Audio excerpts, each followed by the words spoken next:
ஒரு தீர்க்கதரிசிக்கு பக்கத்திலேயே இருந்து அனைத்தையும் பார்த்த ஒரு மனிதன் எப்படி எல்லாவற்றையும் இழந்தான் தெரியுமா? அவன் பேர் கேயாசி. இஸ்ரவேலின் மிகப்பெரிய தீர்க்கதரிசிகளில் ஒருவரான எலிசாவுக்கு பணிவிடை செய்தவன்தான் கேயாசி. அவர் எலிசாவோடு பயணம் பண்ணினான்.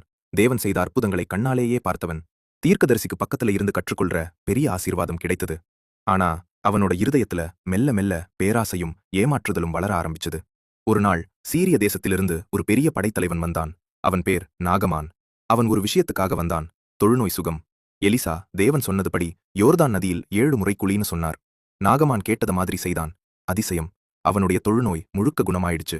சந்தோஷத்தோட நாகமான் எலிசாவிடம் சொன்னான், வெள்ளி, பொன், உயர்ந்த ஆடைகள் எதையாவது எடுத்துக்கோங்க. ஆனா எலிசா தெளிவா சொன்னார், வேண்டாம், இது தேவனுடைய கிருபை, இதுக்கு விலை கிடையாது. நாகமான் போயிட்டான். ஆனா இத கேட்ட கேயாசி மனசுக்குள்ள யோசிச்சா, இவ்வளவு செல்வம் சும்மா போயிடுதா? கொஞ்சமாவது எனக்கு கிடைக்கணுமே. அதுக்கப்புறம் ஒரு தவறான முடிவு. அவன் நாகமானை துரத்திப் பொய் சொல்லி எலிசாவுக்கு விருந்தினர்கள் வந்தாங்க, அதுக்காக கொஞ்சம் வெள்ளியும் ஆடைகளும் தேவைன்னு சொல்லி வாங்கிக்கிட்டான். அதையெல்லாம் மறைச்சு வச்சுட்டு சாதாரணமா எலிசாவிடம் திரும்பி வந்தான். அப்போ எலிசா ஒரே ஒரு கேள்வி கேட்டார், எங்க போனா? கேயாசி மீண்டும் போய், எங்கும் போகல. ஆனா தேவனுடைய ஆவியினால எலிசாவுக்கு எல்லாம் தெரியும். அவர் சொன்ன வார்த்தைகள் அதிகமா வலியாயிருந்தது.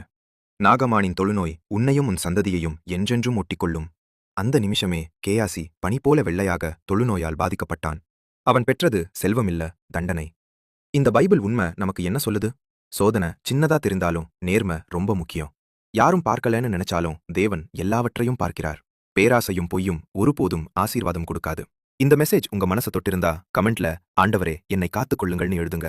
இப்படி கண் திறக்கும் பைபிள் உண்மைகளுக்காக எங்களை பின்தொடருங்க.